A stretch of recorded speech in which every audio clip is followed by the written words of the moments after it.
Hello friends, welcome to the session on amplifiers. In this session, we'll be discussing about the operational amplifier as a subtractor.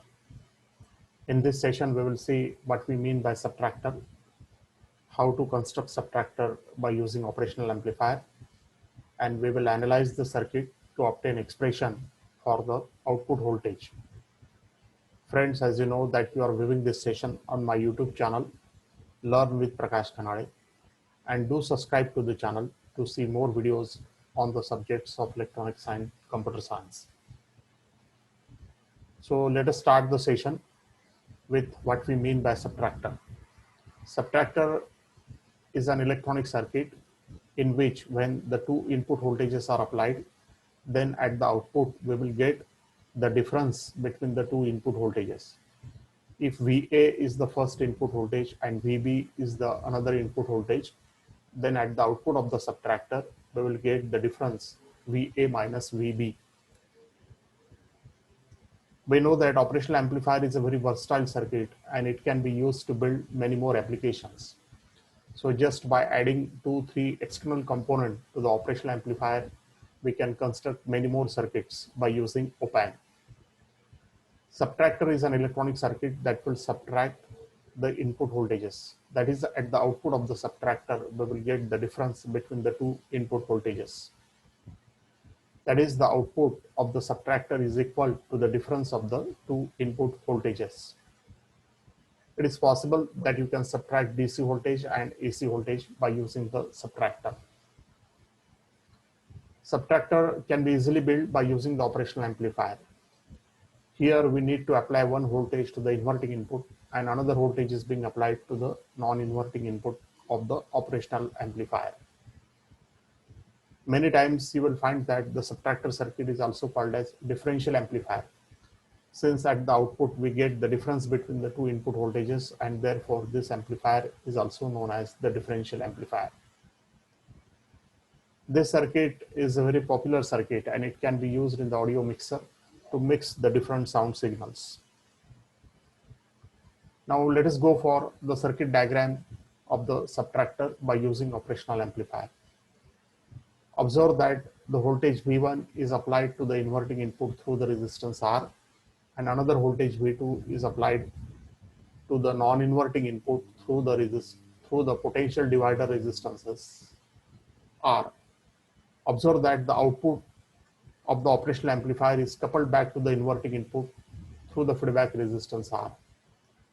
And in this circuit, you will find that the voltage at the inverting input will be V minus and the voltage at non-inverting input will be V2 by 2.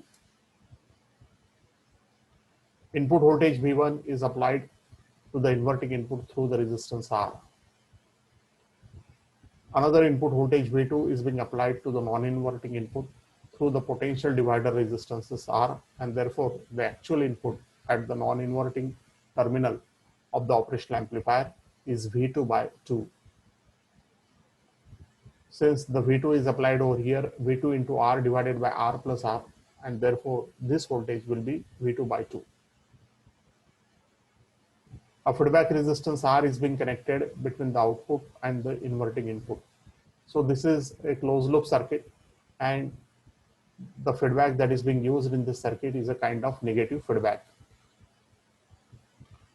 Now, for the purpose of the analysis, we will suppose that the voltage at the inverting input is V minus and the voltage at the non-inverting input is V plus.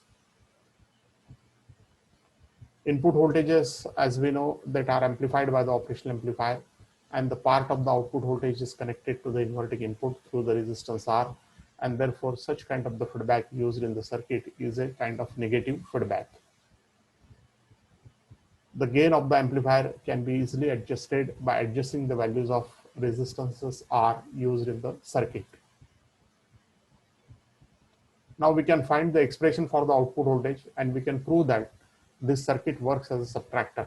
That is, the output of this circuit is equal to V2 minus V1.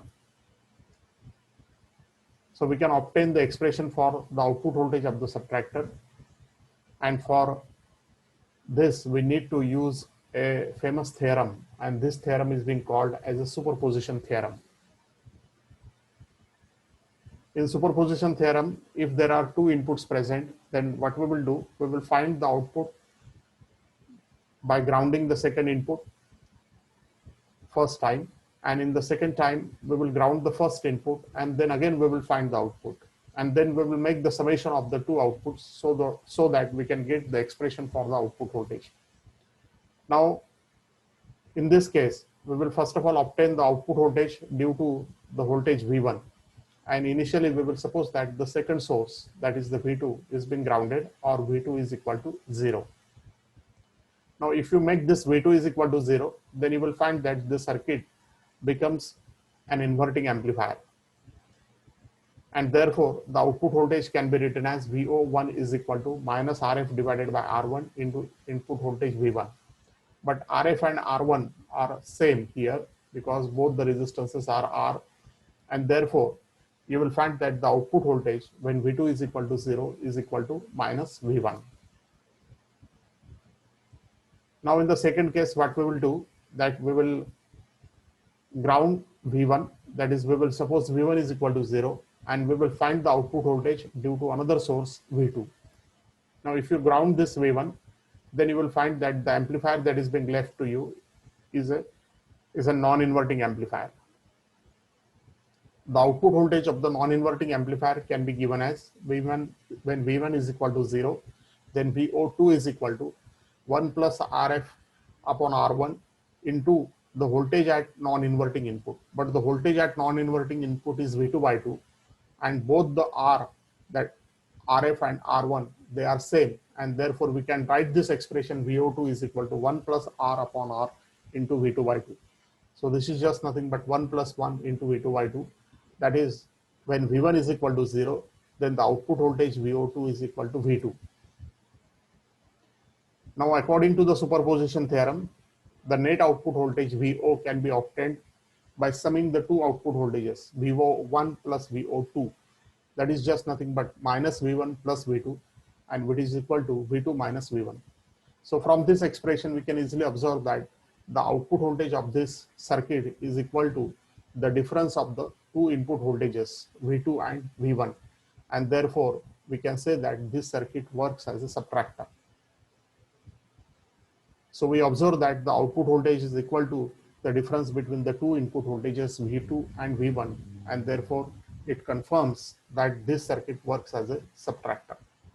So thank you friends for viewing the session. Hopefully you have understood how the operational amplifier can be used as a subtractor. In our next session, we will see another application of the operational amplifier.